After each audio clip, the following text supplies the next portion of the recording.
All right, welcome back to the Canadian Gun Vault. My name is Mark Morelli. I'll be your host for this week's podcast, and I'm really sorry I don't have a guest here tonight, but this was the kind of subject that I wanted to talk about alone. I didn't want to drag poor Brian or anybody else into this with me. I was having a discussion tonight with a good friend of mine. For those of you that follow him on Instagram, his name is Canadian Gun Lover. Paul, great guy, younger than me. If I was, his age, I see a lot of myself in him. He's very young, and at the same time, terrifically enthusiastic, incredibly knowledgeable, has a fantastic eye with the camera. And if you're on the Instagram pages with us and you haven't checked out Canadian Gun Lover yet, like, you're missing out. This kid is dynamite. I mean, I'm loving what he's putting out there. He grew.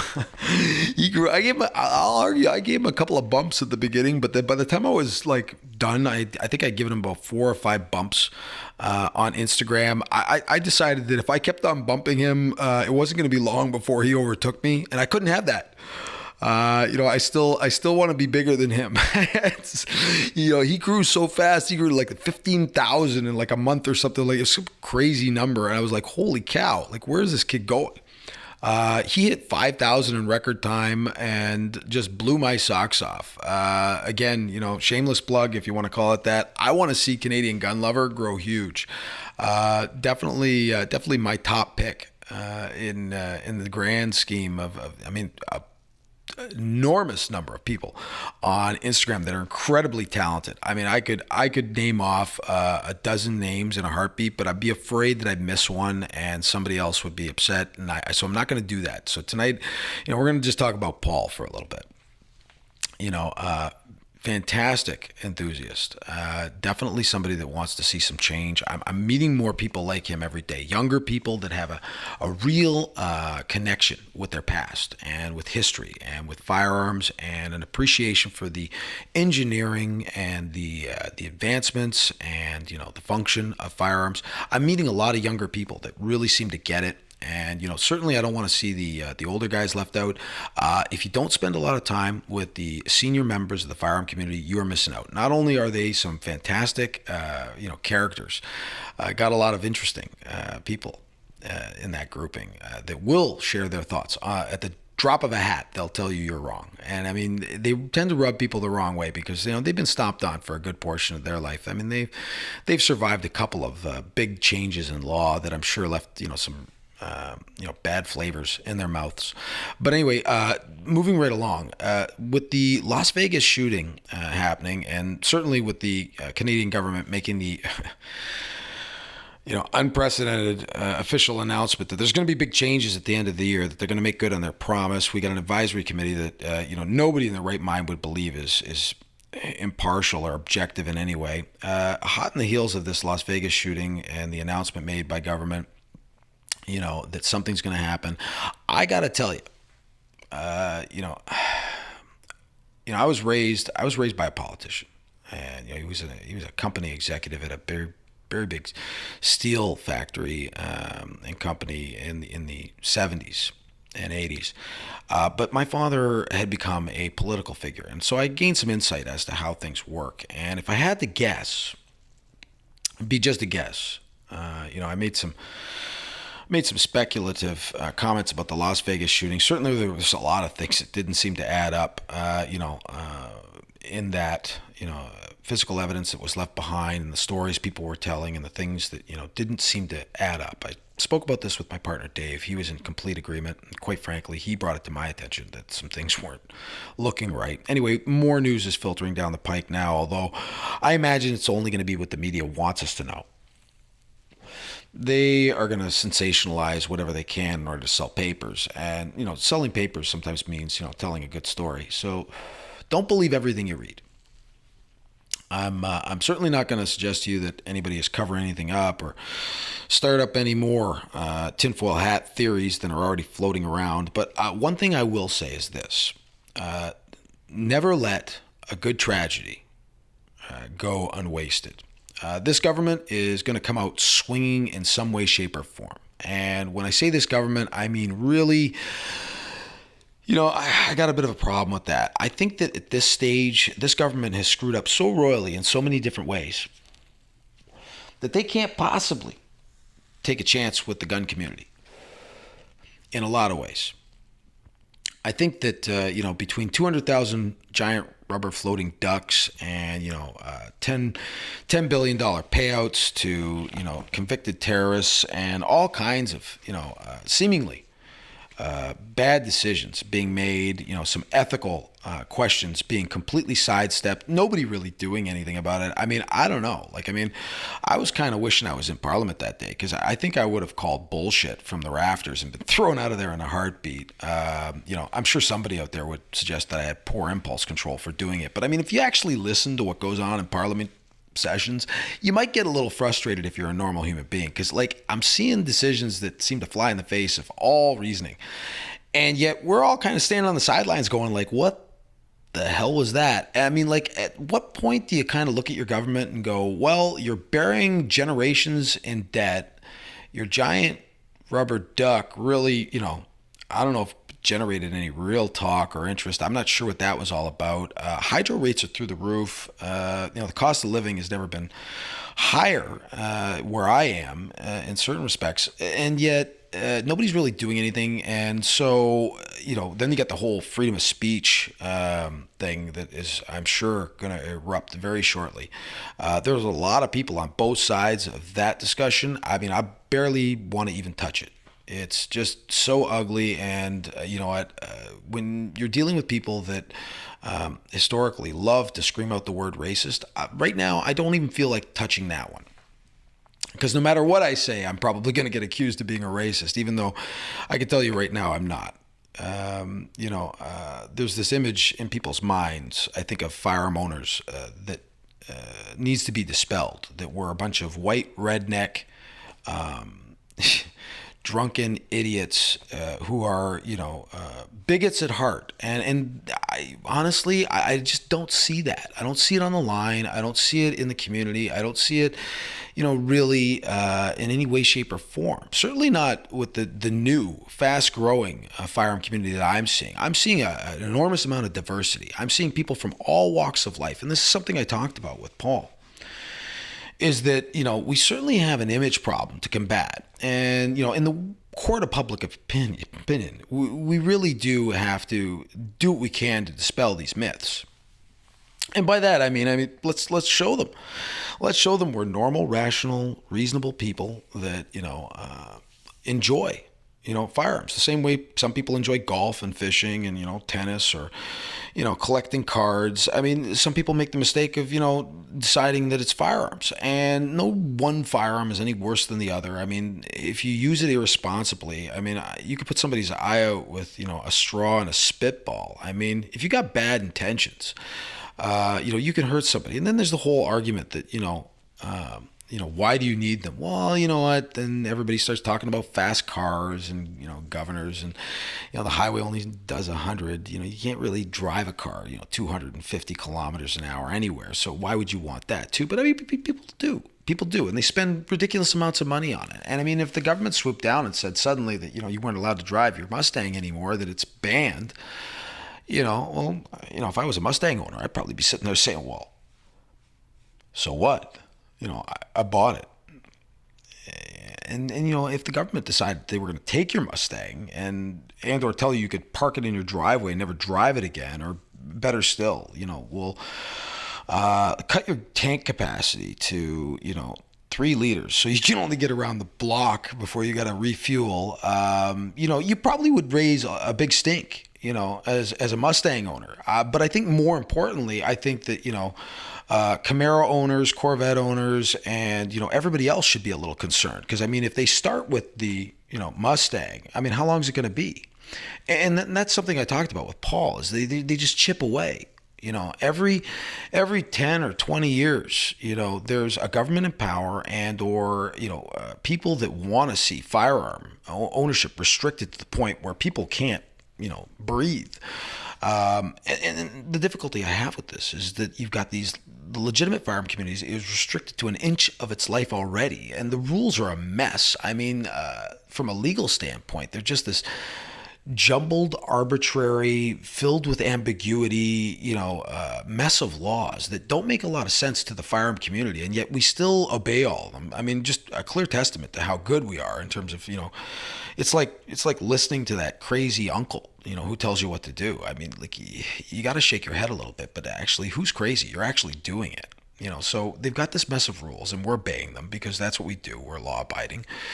And yet they keep on changing them, and they're really not having any impact on crime. So like, I mean, at what point do you begin to scratch your head and say, well, every time you make a new batch, we lose a few more things and nothing really changes on the back end. So if crime isn't going to be impacted by this and only I am, you're just going to argue when something else goes wrong, a little ways down the road that, you should have made them more strict.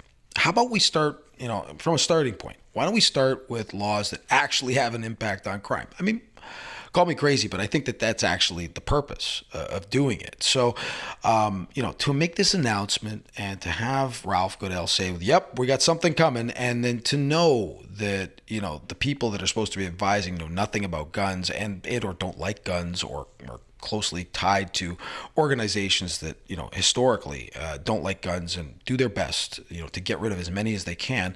Why we're in this position, I don't understand. And I think that we definitely got to look to our lobby groups, like Tony Bernardo, the CCSA. We got to look to Tracy Wilson and Rod Giltaca, the CCFR. I'm not a lobbyist. I won't mislead people. I'll always say that I fight for firearm rights and I do it my way, but I'm not a lobbyist. I'm not a paid lobbyist. So if you've been giving your dues to the lobby groups, this is the point where, I think that we start to demand to know what action is being taken, because clearly the government is ready to make its move. They're testing. They want to engage our response. I get that. But as lobby groups, we've kind of been on the defensive for years. And every time we go on the defensive, what we end up doing is giving up a bit of ground. And what I've learned over the years, if you know you're going to get into a fight, and this is something my father taught me. If you know you're going to get into a fight, you don't walk right up to the person with your hands in your pockets. You might get away with that once, get socked in the mouth, and learn your lesson fast. If you're a slow learner, you might get dummied twice. But I mean, ultimately, if it happens again and again and again, eventually you walk up to that person, your hands are out of your pockets, and your fists are close to your face. Now, I'm not telling anybody to pick up a gun. I'm certainly not telling anybody to get violent. But what I will say is this. Going on the defense has historically not worked for us. So I think we need to start to look to our lobby group leaders and ask them what's being done to ensure that our rights are going to be maintained. And we should have some kind of answer. I think that's fair. I mean, if you pay dues, and you want to have some input, make the call, send the email, let them know. Members of Parliament, lobby group leaders, go to the heads of your gun clubs, ask. If you're listening to this podcast and you're, a fan of the page, if you're on Instagram, I really recommend that you get on Instagram. To a lesser degree, it's kind of mirrored in Facebook. If you watch the YouTube videos and you like what you're seeing, take it to your board of directors for your local gun club. I would love for them to understand what we're doing. I know that there may be, some conflict in terms of, thought process or politics, although I've heard that about me, that people have mentioned that, that there's perhaps some sort of politics to the Canadian gun vault that they don't care for.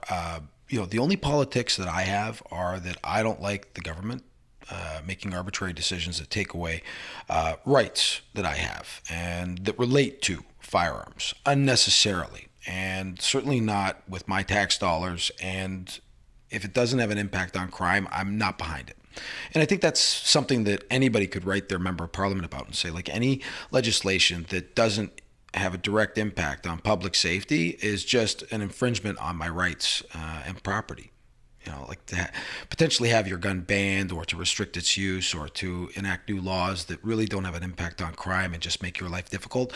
Anything that costs my tax dollars, I don't want that to happen. And I've been saying this for the last year and a half.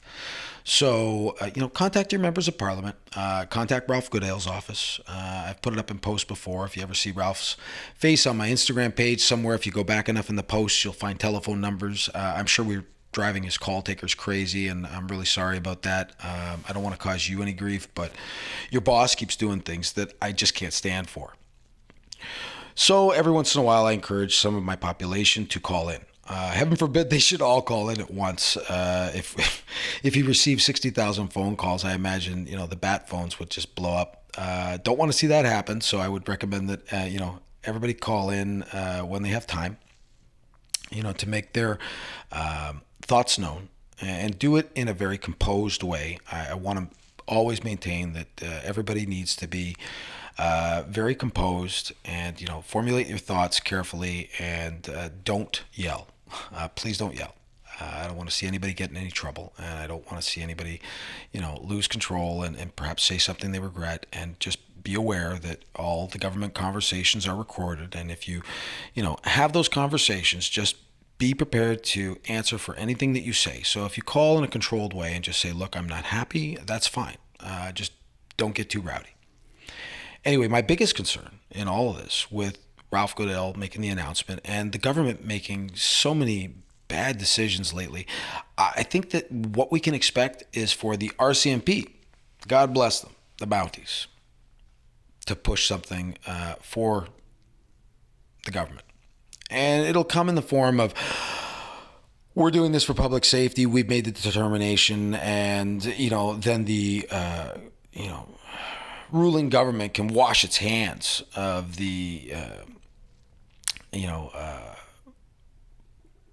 whatever poor decision they make. I mean, if they decide to further restrict magazine capacity somehow, or reclassify guns somehow, again, it's a shell game. To say that the SKS or an M305 can go be made to go full auto too easily. I'm going to argue that if these things are in the possession of people that have them, and they're registered, and these people have all been government approved, I don't know really what impact that'll have. You want to register some things that weren't registered before. You said you weren't going to bring back a long gun registry, but maybe what you're going to do is you're going to reclassify some guns and kind of bring it over piece by piece into the restricted fold of firearms. I mean, I could see them doing that. But whatever they do, they're going to do it through the RCMP, which is going to be a standard MO to avoid being called out on it. Because nobody really wants to mess with the Mounties, and certainly they're the gatekeepers, or the the keymasters, whatever you Ghostbusters reference you like. I could see them pushing some new legislation using the RCMP specifically, and I'm thinking it's going to be magazines and reclassifications. So, I mean, if you have a rifle that's non-restricted now, I think that it's probably a safe bet that they're going to try and push that into a restricted category of firearms, which means you're going to have to join a gun club and adhere to a whole new set of rules. That means it can't travel around the way you are used to taking it around. You'll have to have a slip of paper with you, and if you don't, you could potentially go to jail. Was the norm up until a few years ago, but then the conservative government changed that so that people wouldn't potentially get sent to jail for what was the equivalent of leaving your driver's license at home. Even if you did have a license, which is kind of ridiculous. I really don't know of any other activity that could potentially have you thrown in jail, or you could lose tens of thousands of dollars in equipment and in legal fees for neglecting to bring a piece of paper with you. I really don't know many free countries that enforce those kind of rules in that fashion. It's kind of draconian, but I think we as gun owners can expect reclassifications, some changes to the magazines, because the RCMP has always had this thing for making things go full auto. After it sits in a lab for 2 to 5 years. Like I would probably suggest that if you get any kid in a shop class with access to the internet, you could and some machining equipment, you could probably make just about anything go full auto right up until maybe a bolt action rifle, which, I understand they actually had one at some point. So like, where do you draw the line? If we've got good Canadian people that have been government approved, screened, trained and certified, and are, responsible historically, and have never broken any laws in their life and get checked on a daily basis. Like, I really don't know, if restricting that group further is going to make any difference. And if it's going to cost a lot of money, then I'm not going to get behind that. So pretty much anything that they throw down the pike is going to be garbage. And I think that raising a stink at our earliest, opportunity would be a good idea. So we're right back to talking to our lobby group leaders. Let's definitely see what kind of motion we can get from them.